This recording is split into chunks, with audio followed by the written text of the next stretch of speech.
I was muted there. There we go. Like I was saying, if welcome to the Wrestling Angle. My name is Chad Z, and what I do here is I talk pro wrestling, and pro wrestling pretty much has encompassed my entire life. That's pretty much all I watch on television now. If I'm not watching the current product, I am watching old stuff on YouTube, old stuff on DVD. I have a lot of the old territory DVDs, and I watch those. And basically, my favorite time in pro wrestling was the territory days. So they were still around when I first started watching in 1984, and obviously we all know what happened to the territories. They all got gobbled up by Vince McMahon, which is not a bad thing because those guys all got work, and the only thing is the territories went down. So, but we're in a new state of pro wrestling where once COVID is over, I believe that the indie promotions are going to be your territories. Is something I've really put a lot of thought into. There are tons of indie shows around the United States, and they're in all different states, and they can be considered territories. So we know we have the big three: WWE, Impact, and AEW. WWE and AEW pretty much take up the entire landscape of pro wrestling. Oh, I want to add ROH in there too.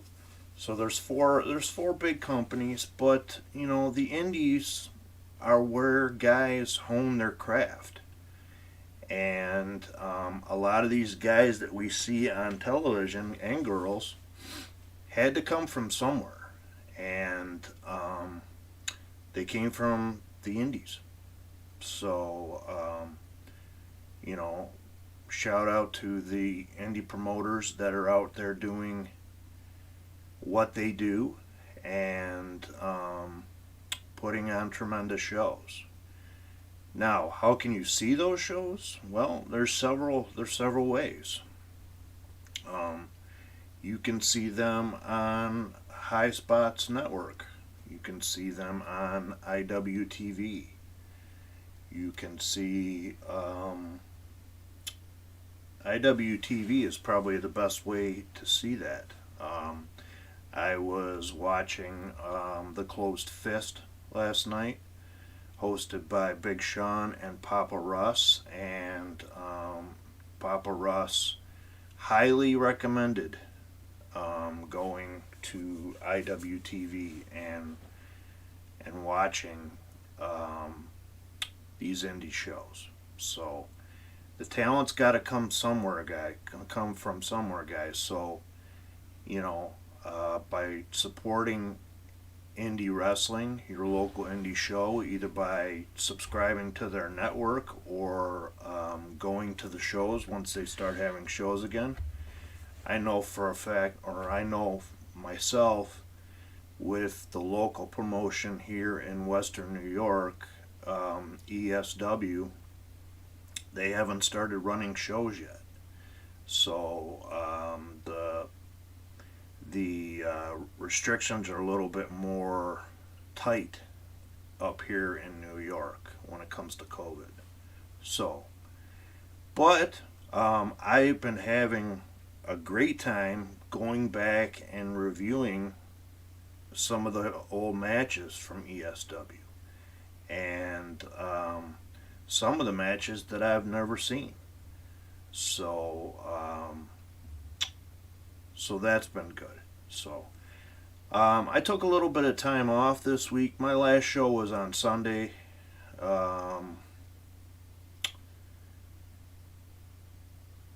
Actually, was it Sunday? No, it was last. It was last Friday. Is my last show, I believe. Um, I didn't get a chance to do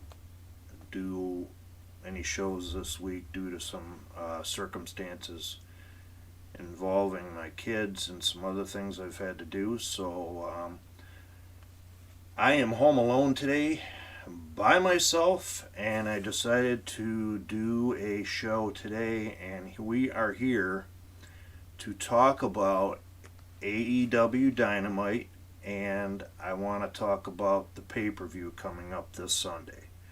I know I'm a little late to the party, as my Twitch title would say, but better late than never. So I wanted to focus on AEW today because I think out of all the shows this week, they put on a tremendous show. And hats off to Tony Khan and his group. They did a lot of nice touches on the show, and something that I, as a wrestling fan, I really enjoyed, and as a old school wrestling fan, I really enjoyed.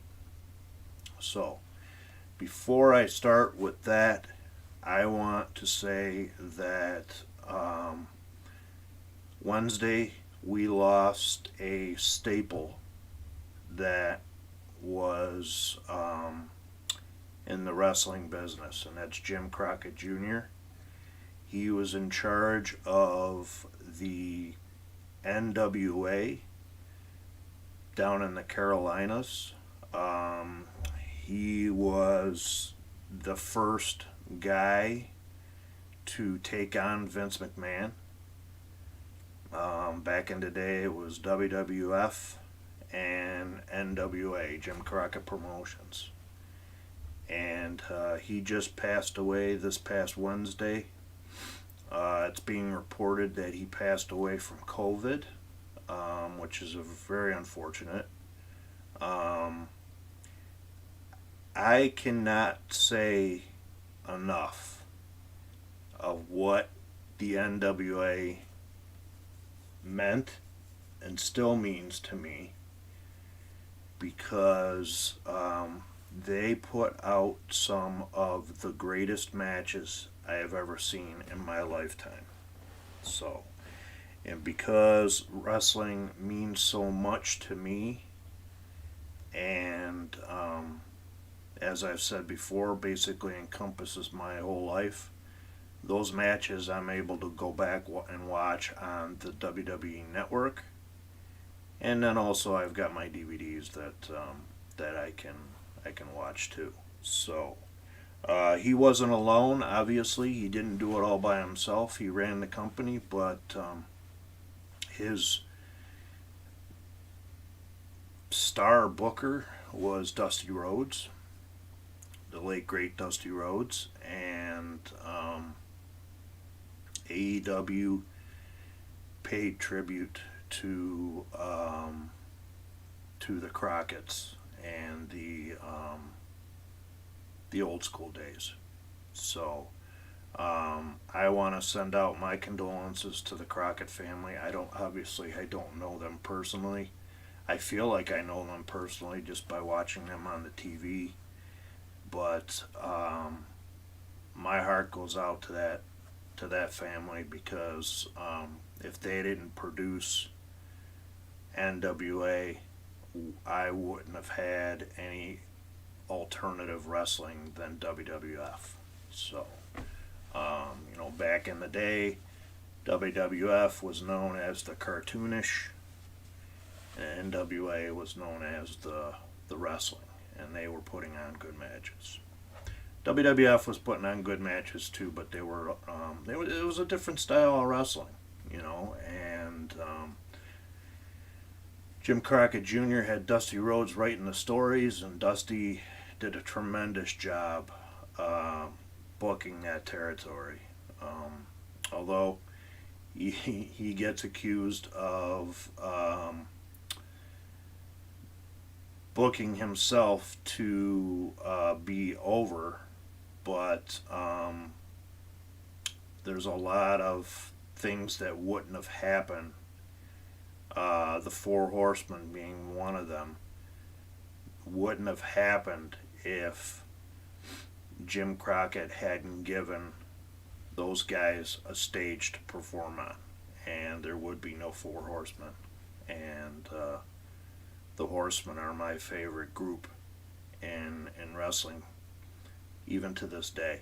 So, you know, you can have the NWO, you can have DX, you can have Bullet Club, you can have Be the Elite, you can have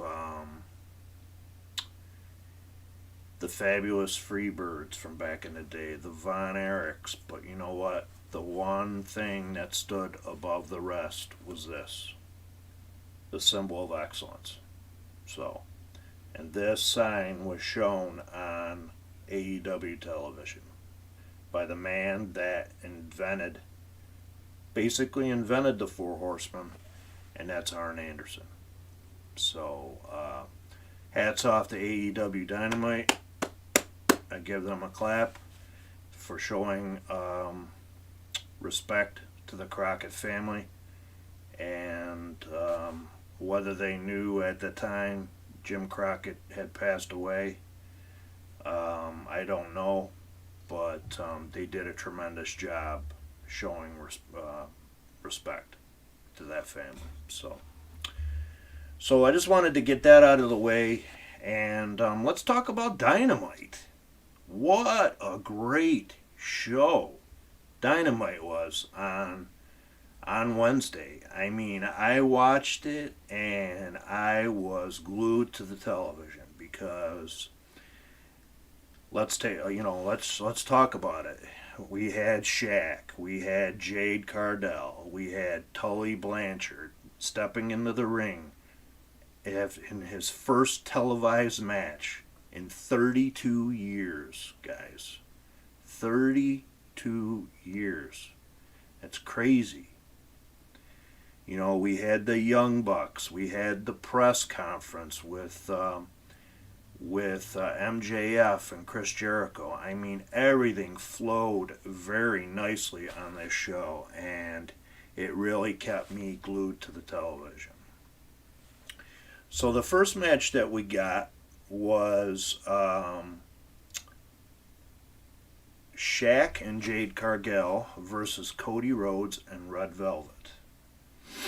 I went into this match thinking, Shaquille O'Neal is just gonna he's gonna phone it in, and he didn't.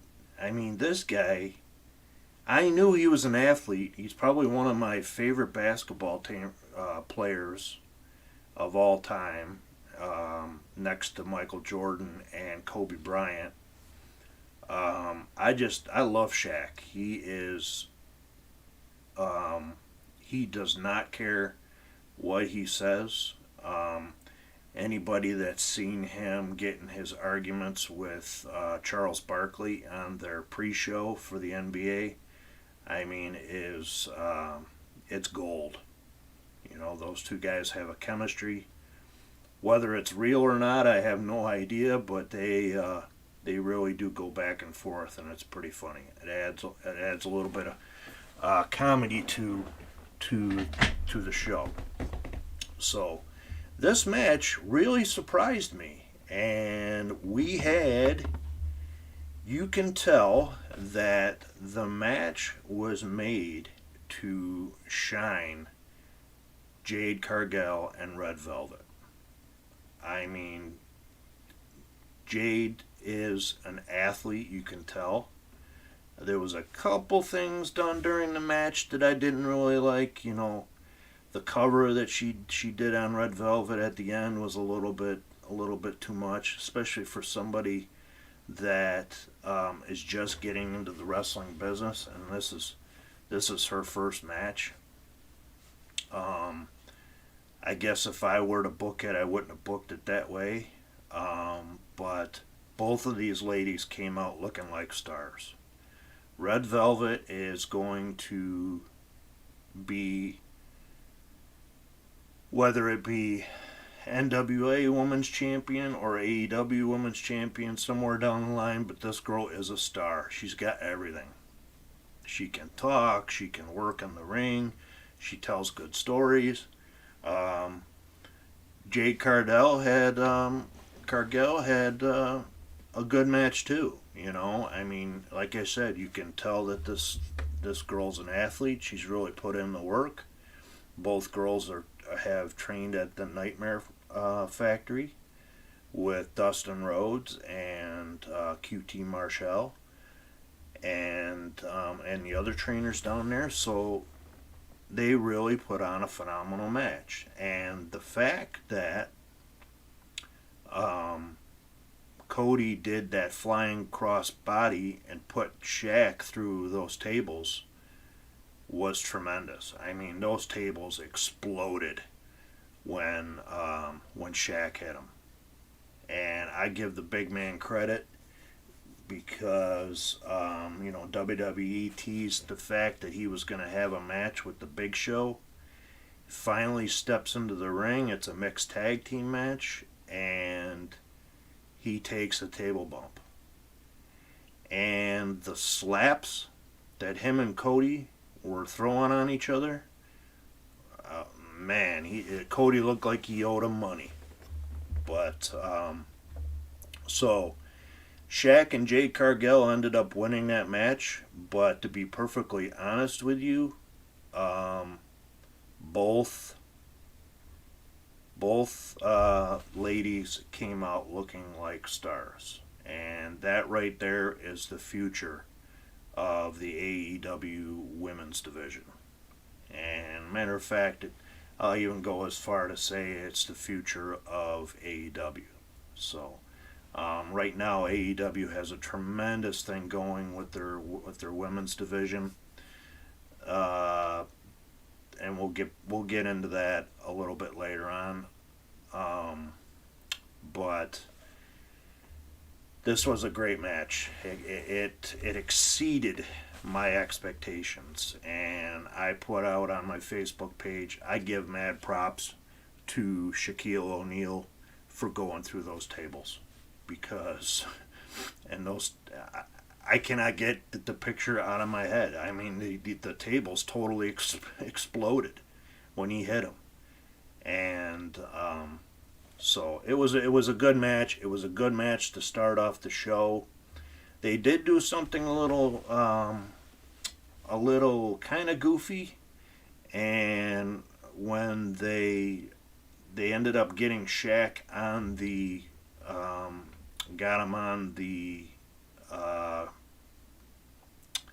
him into the ambulance, and he was actually too tall for the ambulance. So he actually had to bend his knees to get his entire body into the ambulance, which I thought was kind of interesting. But then when Tony Schiavone, they came back from a break, and Tony Schiavone went to go open up the ambulance door, Shaq wasn't in there. He was gone.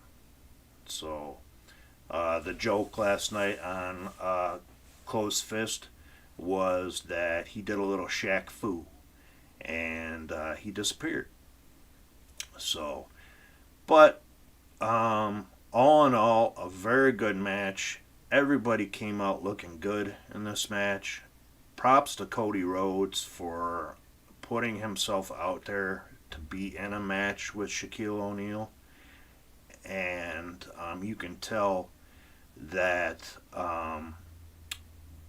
Cody has a little bit of different thinking than his dad had when he comes to booking, and he knows how to get the rest of the people in the match over. So I can't say enough about this match. It was a great way to start the show, and it really set the tempo.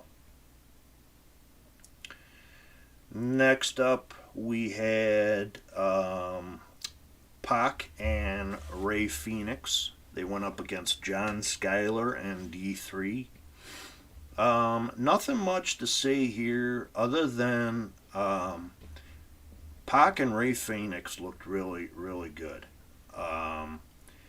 Especially Ray Phoenix. His match with Lance Archer really put this guy on the map. And right there, those two guys, Lance Archer and Phoenix, those are your future right there in AEW. And I believe Tony Khan knows that. So, so we will see what goes on with that. They ended up defeating John Schuyler and D3. John Schuyler, I don't know if he's signed to a contract with AEW. I've seen him on Dark a couple times. This is a guy that's wrestled mostly in the Carolinas, and I believe, if I remember correctly, he was actually in one of the Carolina Indies. He was tag team partners with Adam Page, and so there might be a connection there to why he's there. But this guy's a tremendous talent too. You know, he's put on a little bit of muscle and weight, and he's really improved his skills. So, but Pac and Ray Phoenix ended up defeating John Schuyler and D3. Next up, we had the Inner Circle press conference, which I'm sorry, you know, Jericho and MJF are gold on the mic, especially Chris Jericho. You can tell that he was in command of what was going on, and they did nice little touches. They brought in Barstool Sports. They brought in Eric Bischoff. They brought in Conrad Thompson. The only thing that probably would have made it better, and it wouldn't have happened either way, is if they had brought in Bruce Pritchard. But that's the media these days, which is Conrad Thompson is the podfather of the podcasters. And just like Papa Russ is the podfather, or not Papa Russ. Matt Johnson is the podfather of Western New York podcasters. Conrad Thompson is the podfather for his things that he does. So they had the guys walk to the ring, and then you can tell that they had to get everything set up, and the podium so they could take questions, even though they didn't step to the podium at all. They were using microphones. But this segment was gold. There was a part where Eric Bischoff got up there and he goes, Eric Bischoff from 83 Weeks. And he asked Chris Jericho about Sammy Guevara, and Chris Jericho got pissed and started yelling at him, saying he didn't want to hear that name again. Conrad Thompson got up to the mic, and I think he asked the same question about Sammy Guevara, and MJF basically called Conrad Thompson turkey tits. So that's the one thing that I can say about MJF is that he really lives his gimmick. Whether he is a dick outside of the ring, this guy is on all the time. He reminds me a lot of Roddy Piper back in the day. Anytime Roddy Piper would do interviews, he was always in character. MJF is the same thing. So he is always on. The The press conference ended up getting interrupted by the Young Bucks, and the Young Bucks come out and they talk about how Jericho and MJF attacked their dad, and the dad had to go to the hospital and all that, and they talked about how their parents brought them up with their faith and to be hardworking, and that their dad went as far as to build a wrestling ring in their backyard, and all that type of stuff. All nice feel good moments for Papa Buck. What ended up happening is the Bucks started super kicking everybody, and as everything that happens in wrestling, including weddings, contract signings, and press conferences, they all end in a total melee. So one of the pretty cool spots was that Nick Jackson did a swanton off the top of one of the entranceways onto I can't remember who it was he did it to. Let me see if I can see it. Yeah, it doesn't say who he did the swanton onto. Oh, it was either Santana or Ortiz, because not only did he do the swanton off the top of the entranceway, his brother did an elbow off the stage. So they ended up Santana and Ortiz ended up taking a bump through the tables. So this was a really good segment. It like I said, from the start to the finish, the show flowed very nicely. And so they went to a commercial break because they needed to clean up the mess that happened during the press conference. We come back and we get a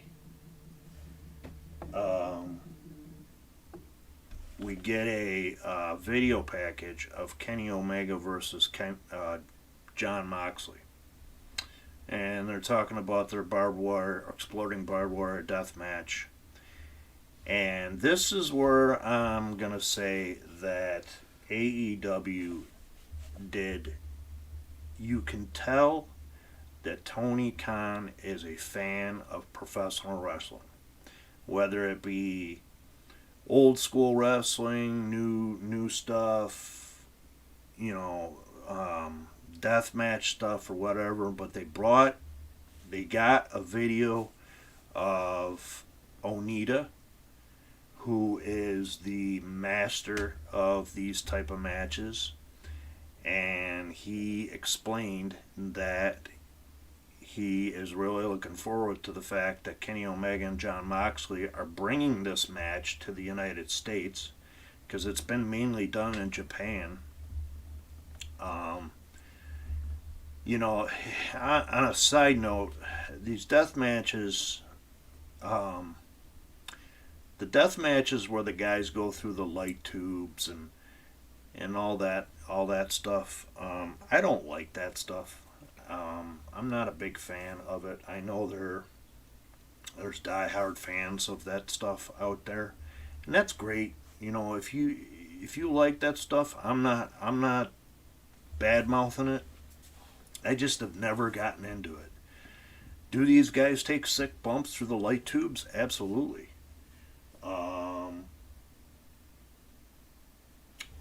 Yeah, absolutely. They do. Excuse me one second. these guys do take the bumps through the light tubes, and I'm not bad mouthing it. There's techniques to doing it, and but I just don't like that style of wrestling. Even back in the day, back in the the late '90s, even the exploding barbed wire death match was being done too much over in Japan in FMW, and it started to get watered down. These matches are meant for special attraction. They're not supposed to be in every match on the card. So let's hope that Kenny Omega and Jon Moxley, I have the utmost confidence that this match is going to be awesome. I'm interested to see how they do it, if they do it right there in Daly's place, which I would think it would have to be done on the football field. So, and I would also think that the match is going to be taped just like the stadium brawl was. But I may be wrong on that. They may do it live, and if they do, I certainly hope it comes off good. Hopefully, Tony Khan has gotten some advice from Onita and how this match should look. But that was a nice touch, bringing in Onita to talk about the death match. So I really popped for that. I thought it was a really nice touch. Next up, I think this match, I love this match. I mean, oh my God, I popped so bad. It was FTR, Cash Wheeler and Dax Harwood, and Tully Blanchard with J.J. Dillon, the original manager of the Four Horsemen. What a touch this was by bringing in J.J. Dillon. And they went up against Jurassic Express, which is Jungle Boy, Luchasaurus, and Marco Stunt. I was really interested to see how Tully Blanchard was going to look. He looked like he was still in tremendous shape. He did wrestle with, obviously he was wearing pants or pant tights. He was wearing tights, and he had he was dressed all in red. Had his signature star boots on, and so did Wheeler and Harwood. They just look like a team. I mean, they look like they belong together. And at the end of the match, we'll talk about that in a minute. But first off, I want to say them coming out, meaning FTR and Tully Blanchard, FTR wearing the old NWA belts, the NWA tag straps, and Tully Blanchard wearing the old silver United States belt. What a nice touch that was. I mean, they looked like the Four Horsemen of old. All the gold and all the props to those guys, and then have them come out with J.J. Dillon, and then during the match, J.J. Dillon using his shoe in the match. I mean, back in the day, J.J. Dillon was famous for using his shoe in the match as a foreign object for his guys. I mean, talk about nostalgia. I was rolling. And I can only think that since they had Conrad and Thompson there, that they got those belts from Conrad Thompson, because he is a belt collector. And if I'm wrong on that, whoever they got the belts from, what a tremendous job. I mean, what a nice touch. They did have it was a nice back and forth match. Of course, FTR and the Jurassic Express did most of the stuff. Tully Blanchard did his signature slingshot suplex on Marco Stunt, and I think he actually even did the float over too, which was awesome. Um, they did a portion during the match where Jurassic Express was outside, and Tully Blanchard did like he was going to do a plancha. They even held the ropes open for him, but when he got to the ropes, he stopped and he did his signature strut. I mean, I was blown away by this match. I was like a fanboy. It was like the 80s all over again, and I just couldn't believe it. And then FTR ended up defeating the Jurassic Express. Tully Blanchard actually pinned. They did a spike pile driver on Luchasaurus, and Tully Blanchard actually got the pin. So I cannot put this match over enough. At the end of the match, FTR and Tully were in the... Oh, and one thing I forgot to mention. Why they were out on the outside of the ring, there was a cameraman that got involved, and that cameraman ended up being Sean Spears, who was Tully Blanchard's other client. And he ended up coming into the ring, taking off his head. He had a hood on with a mask. Turned out he revealed himself. Sean Spears now has a blonde mohawk. I love Sean Spears as a worker. He's a tremendous talent, and I can't say enough about him. And I've been wanting the reformation of the Horsemen, and I think we might have it as far as at least 3 members of it. Because at the end of the match, Arn Anderson walked out from the tunnel, and he held up the 4 fingers. And J.J. Dillon pointed to him and held up the 4 fingers. And of course, Tully was doing the... I think this is what they do. And all they need is that 4th guy to be the 4 Horsemen anew. We can talk about who... It got brought up who could be that 4th guy. Personally, I think the person that would fit best with them would be Adam Page. I mean, Adam Page, FTR, and Sean Spears as the new 4 Horsemen managed by Tully Blanchard, and even have J.J. Dillon there as a consultant. Oh man, take my money. It would just bring back... It would bring back the old school feel, and I would love for them to use the 4 Horsemen sign, the symbol of excellence.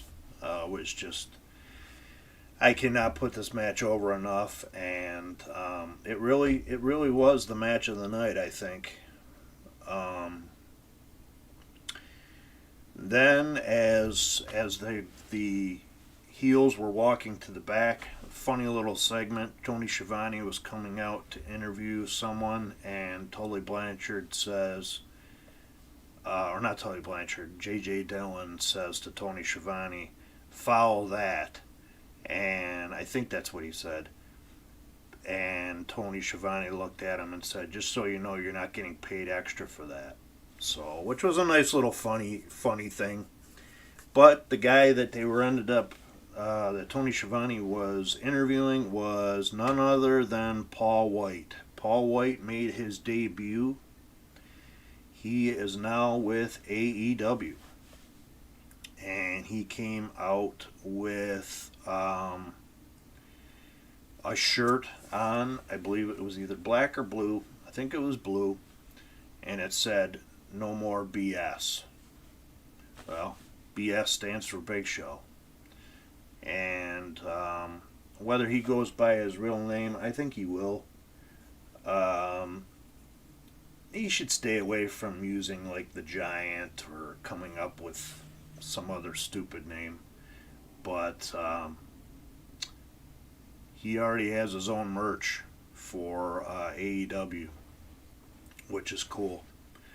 So he comes out and he talks about the new show that they're going to be. It's going to be called AEW Dark Elimination. I actually think it's going to be called AEW Dark Elevation. The Wrestling Observer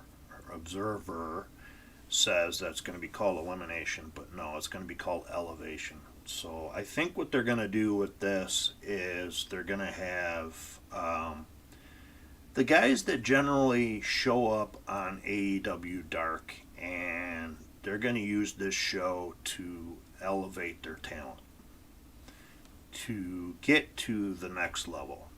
Because not only do they have this show coming up, but they also going to have another show coming up on TNT. Speculation is that, you know, it's a second show compared to Dynamite. I just don't know what night it's going to be on. And we'll talk about that coming up in a little bit. But he also announced that there's going to be, that he had a big scoop, and AEW is going to sign a Hall of Fame worthy talent. And now speculation is that who's that going to be? Well, obviously it's somebody that's not in the Hall of Fame. So you can eliminate the rumors going on out there is one of them happens to be Batista. Well, Batista's in the Hall, so it can't be him. It could be Christian. Christian made his return to the Royal Rumble, and we haven't seen him on TV since. So it could be Christian. Speculation says it could be Kurt Angle, but Kurt Angle's already in the Hall of Fame. My hope would be that it's CM Punk. I mean, since CM Punk left wrestling, as a fan of his, we've all been wanting him to come back in some form or another. He did make his return back to somewhat wrestling when he was on Backstage with Renee Young. But do I think it's the right time for Punk to come in? It could be, especially with all these shows that AEW is going to be doing. They're going to have a total of basically 4 shows on. And, 2 on YouTube and 2 on TNT.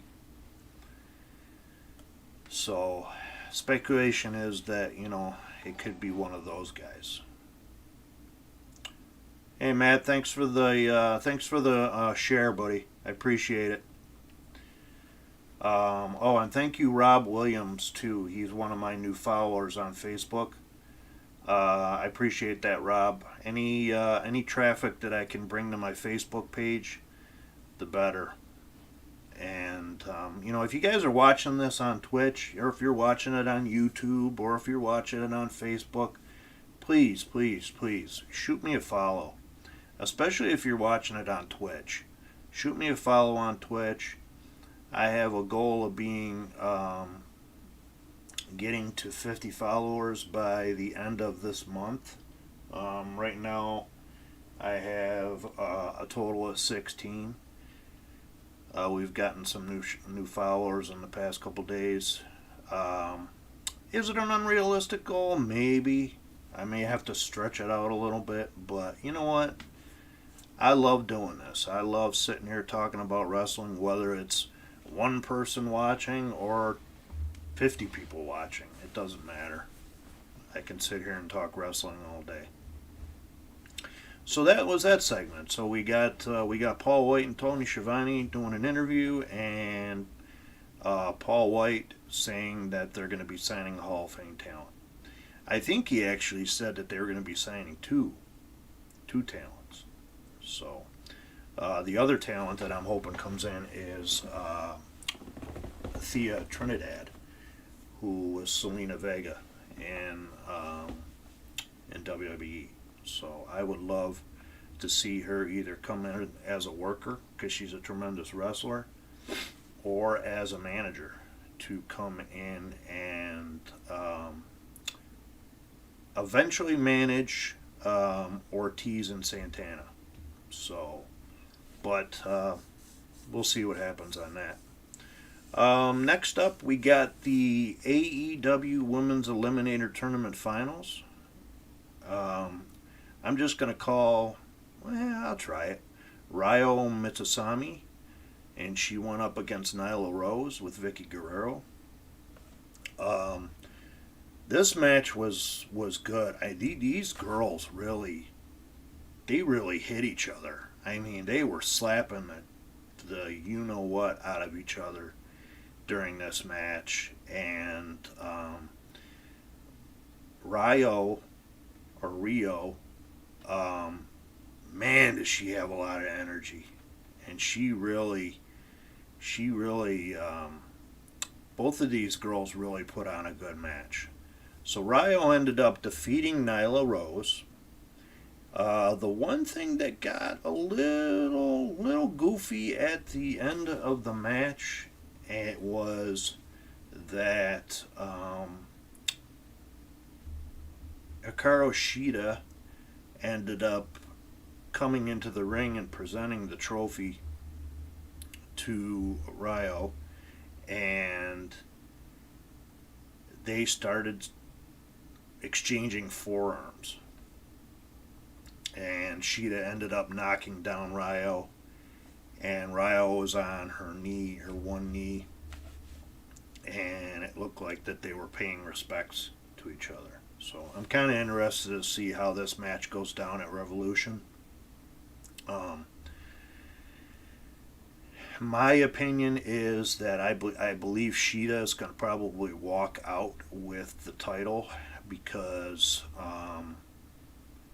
I really think the next person in line for that belt, there's two people that I think are in line for that belt. It's either Britt Baker or Thunder Rosa. The only problem is that the NWA is starting back up, and Thunder Rosa is still under contract with the NWA. So we'll see what happens with that situation. So the girls both smiled at each other, and Shida posed with her belt. So that was the end of that segment. Tony Schiavone is into the ring, and he calls out Sting. So we get a Sting interview. You know what I just like a little something that was kind of weird, and I don't know if this was because they were told to do this, but they were basically standing quite far apart from each other, and instead of the guy being real close, maybe it has something to do with COVID. Sting ended up taking the mic, did a little bit of talking, and then he was interrupted by Ricky Starks, who came out and basically said he had a lot of respect for Sting, and we saw something when Brian Cage powerbombed him Sting talked about taking the powerbomb from Brian Cage, how Brian Cage powerbombed him through the ring. I know there was some concern with Sting being the age that he is, with taking a bump that big, but he did a tremendous job and he's been cleared to wrestle. Ricky Starks ends up slapping Sting, and Sting basically does the Stinger Splash on him and then puts him in the Scorpion Deathlock. Thanks for that follow, Gavin. I appreciate it. Those of you that don't know, Gavin Glass is actually a local independent wrestler. He wrestles sometimes for ESW, and I think he's currently wrestling for Flower City Wrestling. So, and you can check that out on, I believe, the Closed Fists Facebook page, and I believe Flower City Wrestling has a page too. So thanks again for that follow, Gavin. I appreciate it. So we get Sting. He put him in the Scorpion Deathlock, and then Team Taz comes out to break that up. Hook ended up jumping on Sting and trying to put Sting in a choke. It looks like that he caught Sting off guard, and Sting didn't know who was on top of him because he started beating the shit out of him. Cage and Taz ended up making their way to the ring, and it looked like Cage was going to powerbomb Sting again, and Darby Allin comes out and makes the save. So it's going to be kind of interesting. This match that's going to take place on Sunday at Revolution is going to be a street fight. It's going to be kind of interesting to see how they do this. You know, whether they're going to do the cinematic thing to try to make Sting look a little bit better than what he would if they were doing like a live match. I don't know. But either way, I'm really looking forward to it. And I mean, I'm a huge Sting fan. I loved him back when he was Surfer Sting, and then the Crow Sting, and even the NWA Wolfpack Sting, even the stuff he did in TNA. You know, not so much a fan of the stuff that he did in WWE, but you know, circumstances when he got hurt. They could have done a lot more with him, but you know, there's a reason why Sting didn't go to WWE back in the day, and that was because Vince wouldn't know what to do with him, and they proved that the last time he was in there. So, but he's you know, he's in AEW now. He got himself into the Hall of Fame, which he rightfully deserved. The guy deserves it. He basically carried WCW on his back during the Monday Night Wars, along with the NWO. And, you know, he was a big reason why they won 83 weeks. So, you know, major props to Sting. I hope that this match does him justice, and it comes off like a really good match. Next up, we get Preston Vance, who is 10 in the Dark Order. He goes up against Max Caster. Max Caster's partner right now is hurt. So this was a ladder match qualifier. They're going to be having a ladder match at Revolution, which we'll talk about a little bit later. And so Max Caster ended up winning the match because Matt Hardy paid Jack Evans to come out and interfere. On a side note, I really like Preston Vance. This guy has the look of a pro wrestler. I mean, he's got the body. Actually, got a. It was the fact that the guys in the Dark Order wear masks, I think is pretty funny. This guy doesn't really need to wear a mask. I don't judge guys, but he is a pretty good looking guy. I saw a picture that Ty Conte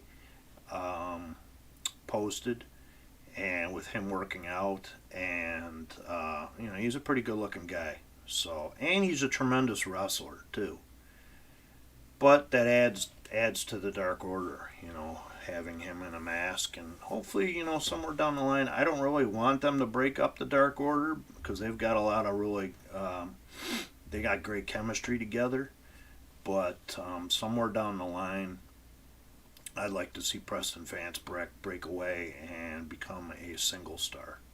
So, and he was joined by -1, who now has his own mask and boots. He's no longer coming out in his bare feet. Thank God for that. And we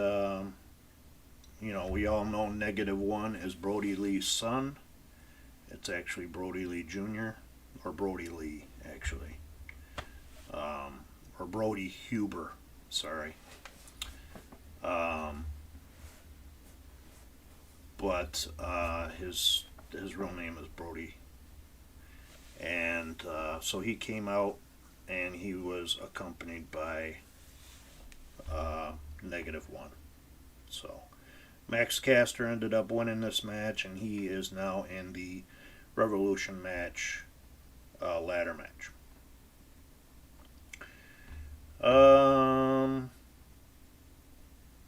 They go over the card for Revolution. I'm gonna hold off on that because I'm gonna talk about each match.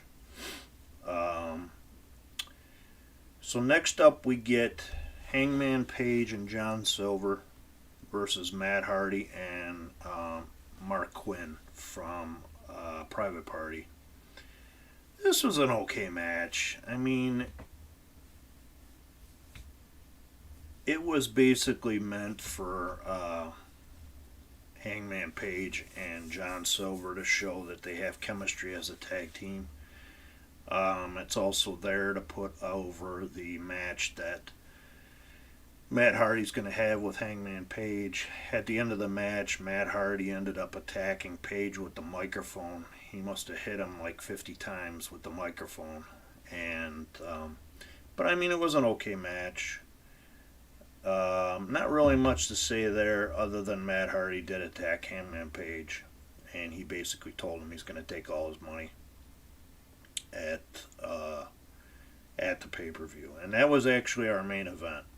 So, all in all, a pretty good show. I love the touches that they put in with the old NWA and having J.J. Dillon there. The commentary was really on that night too. They had during the Max Caster and Preston Vance match, they had Scorpio Sky on there. Man, this guy can talk. I mean, not only can he work, but he can also talk. So, I'm gonna take like a 60-second break, and I'm gonna come back and I'm gonna talk about the card for Revolution. So, be right back, guys.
Okay, I'm back. So now I'm going to talk about the card for Revolution on Sunday, and it was mentioned on the AEW broadcast. Actually, no, it wasn't mentioned on the broadcast. Why the pay-per-view is taking place on Sunday? Jim Ross actually talked about it on his podcast with Conrad Thompson, Grillin' JR. Why the pay-per-view is actually taking place on Sunday, and that is because there's something else going on in the pay-per-view networks. It's probably a UFC fight, since most of the other things take place on Saturdays. So AEW didn't want to have competition to go up against. So the UFC really draws in the pay-per-view buys, and AEW wanted to be on their own night. So I have no problem with that. Most pay-per-views back in the day, whether they were WWE or WCW, took place on Sundays. So it's something I always look forward to. And back when I was in school, it was, I got to watch a pay-per-view the day before I went to school. So it is going to be taking place this coming Sunday. What we're going to do right now is I'm going to go through the entire card and talk about each match. So they are going to be having what they call the buy-in. They pretty much have been doing this since day one with their pay-per-views, and it's basically like the pre-show. And they're going to have a match on the pre-show. I got my signature iced coffee today, guys. So the buy-in is going to be Rio with Thunder Rosa versus Dr. Britt Baker and Reba. Hopefully that, with this match, hopefully it is the blow-off to the feud that Britt Baker is having with Thunder Rosa. I really thought, and I believe everybody thought, that Britt Baker would be in the finals of the Eliminator Women's Tournament. That didn't end up happening. I really thought that the semifinals was going to come down to Britt Baker and Thunder Rosa, and that didn't end up happening. So neither one of those girls ended up being in the semis. So hopefully this match is the blow-off match to that feud. Although I've enjoyed the feud because they've attacked each other on different segments of AEW Dark and Dynamite, which is really cool. Next up, we're going to get Miro and Kip Sabian versus Orange Cassidy and Chuck Taylor. Just on a side note, something that I thought was really cool. Miro was on High Spots last night doing a signing. High Spots does signings with wrestlers, virtual signings, and he was selling some merchandise. And at the end of the stream, I didn't get to watch the whole thing. I just saw a preview of it. He went into character and basically ripped Chuck Taylor apart. Kept calling him Charles, the butler, and all that stuff. So this is the first program that Miro is going to be in. I'm probably looking at this feud isn't going to end. I think we're going to see Miro versus Orange Cassidy in some singles matches, whether they take place on Dark or the next pay-per-view after this one. But I'm thinking that this isn't the blow off to this feud. I think it's going to keep going on. The only problem that I have with it is that Kip Sabian is a tremendous talent, and to put him in a tag team match when he should be in singles, I just have a big problem with that. But it's good to see that these two guys are on the card, and hopefully the match delivers.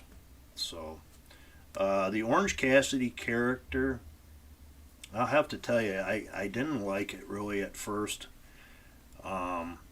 It's been more or less a comedy character, but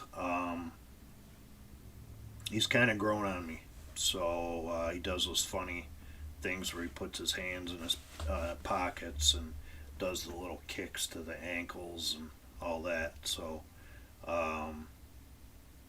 he's really growing on me. So I'm looking for this match to be, once Orange Cassidy gets his comedy gimmick stuff out of the way, probably looking for this match to pick up a good pace. So, but I think you're probably going to see Miro and Kip Sabian win this match. Along with the first match, you're probably going to see Rio and Thunder Rosa win this match. So, next up, we got the TNT Championship #1 contender ladder match.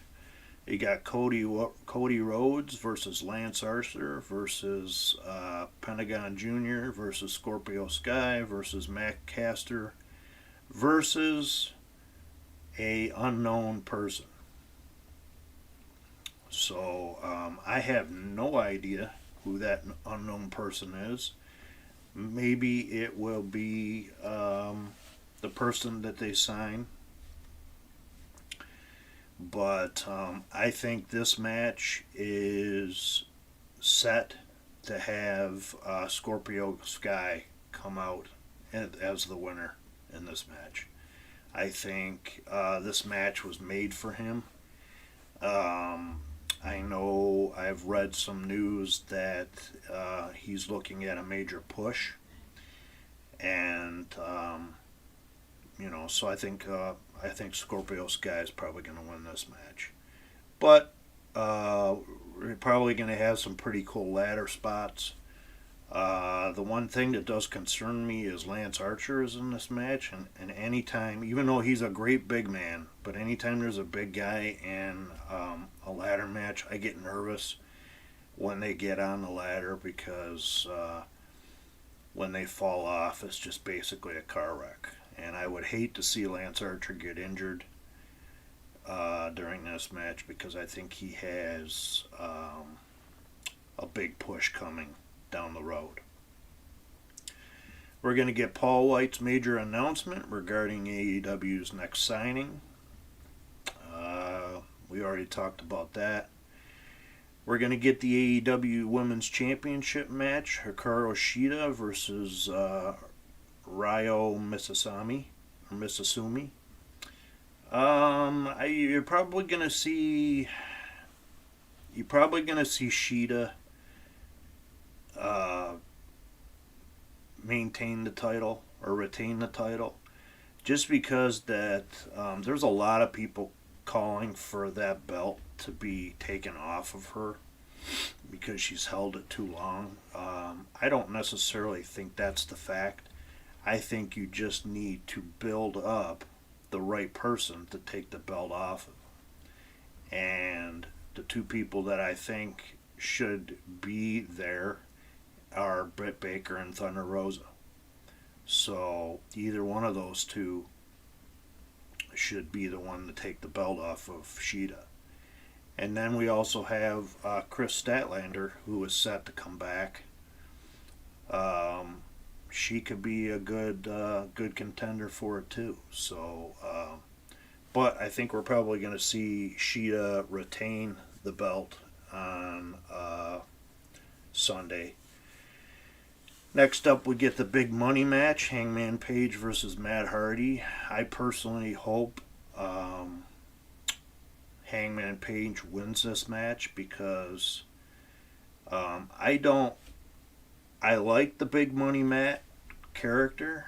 I would rather see the broken Matt Hardy character, but this guy has shown that he can he changes with the times, which is good. Big Money Matt, you know, him paying off people to attack Hangman Page, you know, whatever. It's just it's an okay gimmick. Maybe I just don't understand it. So, but hopefully Hangman Page walks out of this one. We're going to get the street fight, Sting and Darby Allin versus Team Taz, which is Brian Cage and Ricky Starks. This is probably not going to be the popular thing, but I think Team Taz is going to walk out with this one, just because Darby Allin and Sting don't need the win on this. The one thing I am interested to see happen is how the match is going to come off and how good Sting is going to look during the match. But I think Team Taz is probably going to win this, and you know, so I mean, that's that. Then we're going to get a Casino Tag Team Battle Royal with the winners, I believe, getting a shot at the World Tag Team Champions.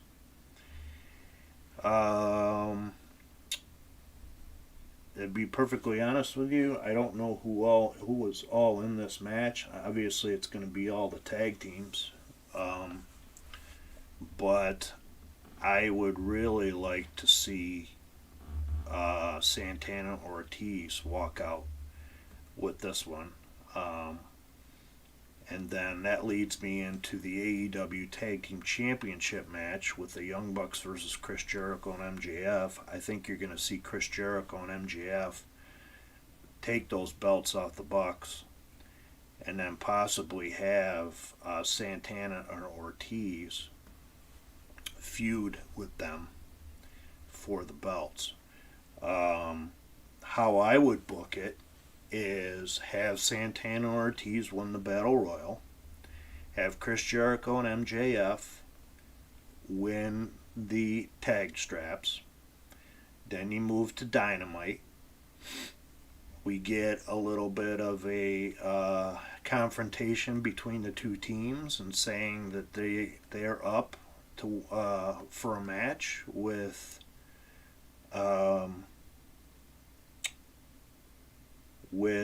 they're up for a tag team title match.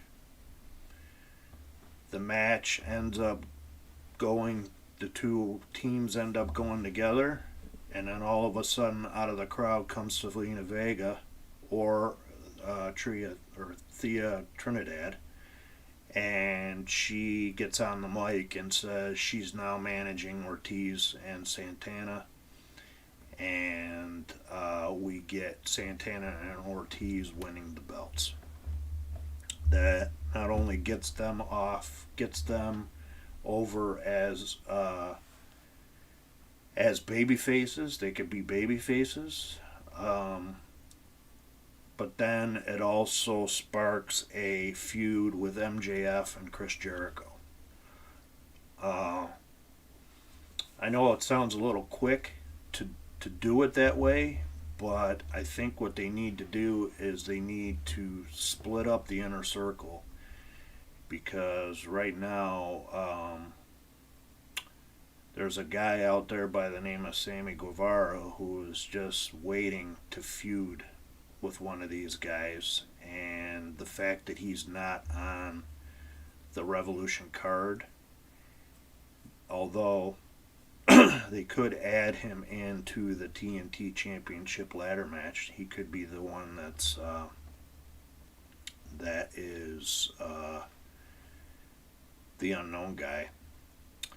But that's how I would book that. And then next up, we got the main event, which is the AEW World Championship title match in the Exploding Barbed Wire Death Match. Um,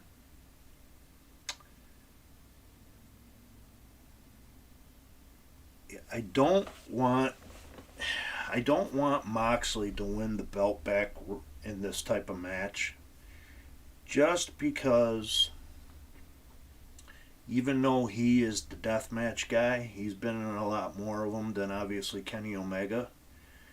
Um, but I would love to see some type of chicken shit ending to this, and I believe John Moxley's probably going to be the one in the ring when the ring explodes. So the reason why I don't want to see Kenny lose the belt, because I think he needs to have the belt going into this New Japan feud that they're going to have going. And I would love to see Okada come in and have Kenny put the belt up against Okada. Whether that happens or not, I don't know. I'd also love to see Jay White come in and him put the belt up against Jay White. Jay White is basically the leader of Bullet Club Japan, and Kenny Omega is basically the leader of Bullet Club USA, or the Elite. But I want to see Kenny walk out with the belt, just because I think it's a little soon into his title reign to lose the belt back to Moxley. Plus, Moxley still has the United States Championship, the U.S. Championship from Japan, the IWGP. So, we can still have that type of feud, even though he just did beat Kenta over on New Japan Strong. We could still have, we can still have Kenny defend, or not Kenny, we still have John Moxley defend the U.S. belt against Kenta. And whoever else they have over there, too. I mean, we could see Moxley versus Jay White. We could see him versus Okada. We could see him, against a lot of different guys that are in Japan right now that deserve a shot at that belt. And as we saw, a little bit of a spoiler, Ibushi ended up beating Desperado at the last New Japan show, and they are now unifying the Intercontinental and the IWGP heavyweight belts. So, which I think is a shame, because the Intercontinental belt over there is the workhorse title, and just like it is over here in the States. So, that's that. So, I mean, that's the entire card for Revolution. I think it's going to be a pretty damn good pay-per-view. Definitely worth watching. A lot of great matches on there. I'm more interested to see the exploding barbed wire death match, to see how that comes off. I would love to see them bring in Onita if they could, but I don't think he can fly over from Japan. But to have him there on tape was pretty cool on AEW Dynamite. So that's going to be my show for today, guys. I appreciate everybody that has shared and followed my Facebook page, everybody that's followed me here on Twitch. You can check out my Facebook page. It is the Wrestling Angle 1. I'm constantly putting news up there that I get from the sites. Anything that I think people are interested in seeing. So you can check me out there. You can check me out on Instagram, ECW, the number 4 LFE. I don't post a lot on Instagram. but there's some pictures of me and some wrestlers up there, so you can follow me on Instagram. Follow me on Twitter, ECW, the number 4 LFE. That's ECW for life. It's also under the Wrestling Angle, too. I use Twitch a lot for just communicating with people and communicating with wrestlers and stuff like that.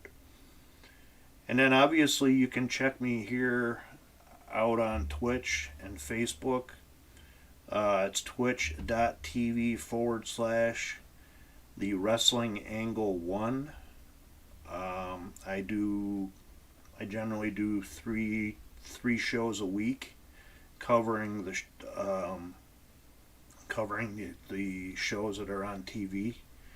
I'm also gonna start doing some game streaming on this channel, just to kind of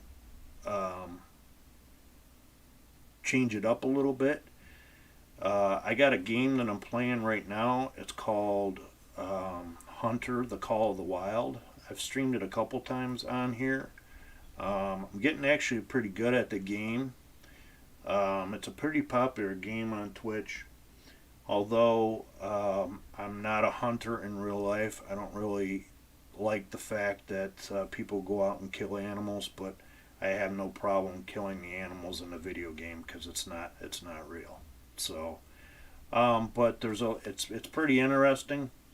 I'm pretty well hooked on the game. I'm probably gonna start playing some NHL on here and maybe even some Call of Duty. I will say this though, I'm not very good at Call of Duty, and every time I play multiplayer, I end up getting smoked. So, but I think we're gonna start off with the Hunter Call of the Wild, and we'll move on from there. So, and then also I'm gonna be doing my wrestling stuff too.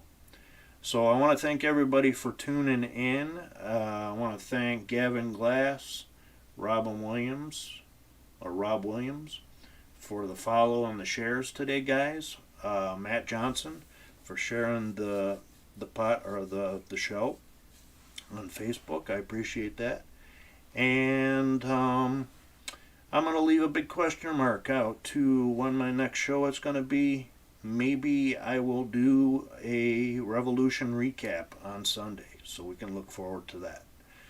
Alright, so for now, I will talk to everybody later, and everybody have a good day. I'll talk to everybody soon. Goodbye.